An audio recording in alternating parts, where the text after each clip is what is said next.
Hello, and welcome to the very first episode of Naturang Batas with Jemy Gatdula. I, of course, am Jemy Gatdula. The very first episode that we have will be dealing with the issue of state and church separation. What does it mean? Ano ba ibig sabihin ng konseptong ito? And does it mean if you're a politician or if you're a member of government that you're not supposed to be guided by your faith or religion? We are joined in this episode by some very special guests who will help us explain the concept in full. To my left is a friend of mine and law partner, Atty. Buboy David, who is also a lecturer on political law sa University of the East and University of Asia and Pacific. And beside him is a well-known writer and political economist, David Rosario. Well, so Buboy, ano ba talaga ibig sabihin ng church and state separation? Unang-una, gusto ko muna hong bumati at magpasalamat sa inyo, Atty. Jemy, for inviting me. So going back to your question, ano nga ba talaga ang prinsipyo ng separation of church and state? Medyo malalim po to dahil ito'y matitrace back natin since time immemorial. Kung maalala nyo po sa ating pong Panginoon, kay Hesus Kristo, sabihin niya, render it to what to is Caesar, yes, and render to God what is to God's. Yeah. Exactly. So, ganun po, doon po nag-umpisa na ang ibig sabihin kailangan po magkaroon ng pagkakahiwalay ang Estado at ang simbahan. Pero ang katanungan ko po sa inyo, kailangan ho bang talagang hiwalay o may kailangan kooperasyon? Pag sinabi ko sa separation of church and state, it actually means, or people are actually talking of two things. One is yung non-establishment, and the other is yung principle of non-discrimination. Could you please explain yung dalawang yon? Okay.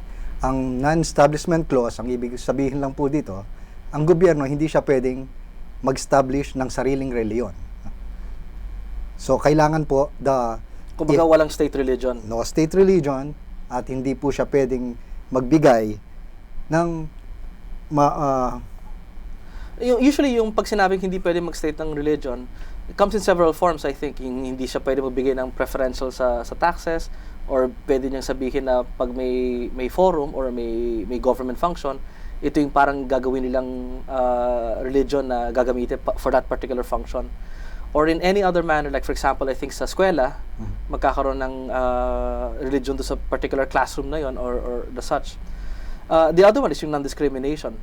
And that essentially means ibig sabihin nga po, hindi lang pwede ang napumili ang Estado ng isang reliyon dahil ginagarantiya po ng Constitution natin na there will be a freedom of exercise of religion. Or pantay-pantay kasi yung mga religion.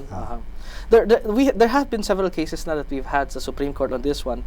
One of them is yung American Bible Society, which I believe allowed yung believers to be able to distribute Bibles and without any shall we say parang paghinder by means of taxes and the like. And the other one is yung sa Austria versus NLRC, which essentially said that the government cannot interfere pag mayroong mga bagay na essentially within the complete matters ng religion. Like for example, yung pagpili ng head, kung ano ba yung seremonya sa gusto nilang gawin, dapat yung gobyerno medyo step back or wag makialam sa mga bagay na ito. Pero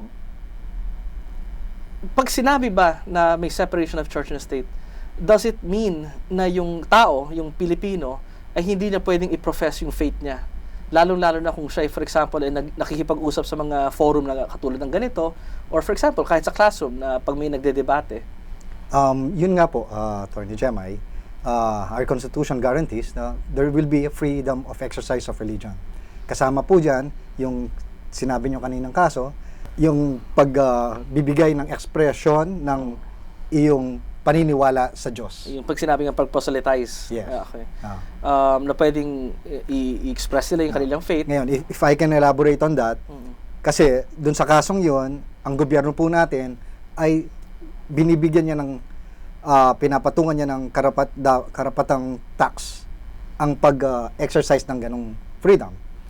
That's why, ang sabi na po ng Constitution natin, that's another way of prohibiting the free exercise of religion. Kaya po, hindi siya pwede. Saan pa nanggaling itong itong concept of separation in church and state? David, in your readings, what did you think came it about? Si Buboy kasi mentioned yung sinabi ni Jesus regarding render unto Caesars. But how has this doctrine of separation in church and state been fleshed out through the centuries? Well, before I begin, good day to you and thank you for having me. The way I see it, yung simula nito is really later on, nung time na ni Constantine. Because for those of us who are not familiar with it, si Constantine, what he did was, nung nag-convert siya sa isang reliyon, sa Christianity, ginawa niya is yung he tried to enact this religion to make it seem as, and it seemed as though yung pamahalaan niya was really one which was in unison with the church. So nagmukhang yung estado is being dictated upon by the church, and this was seen as something negative by other people. I think what happened there is that since Constantine kasi in a way converted to Christianity, it became a double-edged thing. Number one, it did certainly help in sa pag-spread ng Christianity, but at the same time, it did give a little bit sour taste in the mouth. Kasi ang nangyari tuloy, parang, yun nga, yung sinabi mo, ang nagdidikta tuloy ng Estado, yung relihiyon, which some people believe, hindi nakakabuti. Ano ba yung ayaw ng mga tao sa pagkailam o pag-intrude ng religion sa state? Ano sa tingin mo? Ano opinion mo? Well, for me kasi, I can relate it better to another example.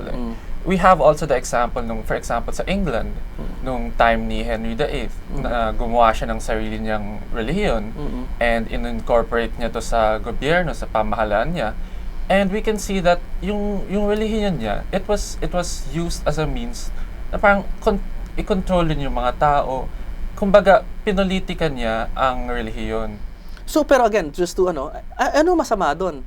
Kung ang religion kasi is mabuti para sa tao, ano ang masama ng having yung religion actually nagdidikta sa the way magpatakbo yung estado? Yung problem kasi dyan is not na, for example, yung religyoso ako, nandun ako sa gobyerno, tapos yung mga decision ko is in accordance with my faith. There's really nothing, well, in my opinion, nothing wrong with that. For me, what seems wrong is if you're using religion as a means to, for example, you want a certain government thing to happen, and you're riding on the credibility of religion, and you're using it as a means na to really get people to say no, this is right, because it's kumbaga parang nagkakaroon ng concentration ng power in that particular. Exactly. You were talking about Henry VIII. What happened there ba? So what he did was he essentially established himself as the head of the church. The head of the church of England. What happened there was, he in a way persecuted all the other religions. He favored his own religion, which he created, and he wanted everyone to follow that. Yung naging masamang effect nito is, well, yung mga Katoliko were forced to find a refuge, which they eventually found in America. Kaya sila napunta doon. It was partly to escape the persecution being done in England. Well, we'll continue this in a bit. We'll be talking about how the concept got wrong. But one thing I'd like to notice in the time we have for this segment is that, don't you find it ironic na people use yung concept of separation in church and state to argue against the Catholic Church, when actually, when we look at history, it was actually the Catholic Church which developed and refined yung concept of separation in church and state. And the one who probably could be credited with that refinement is none other than Saint Augustine, which I'll ask you about when we come back after this break. So thank you very much. I'll see you in a bit.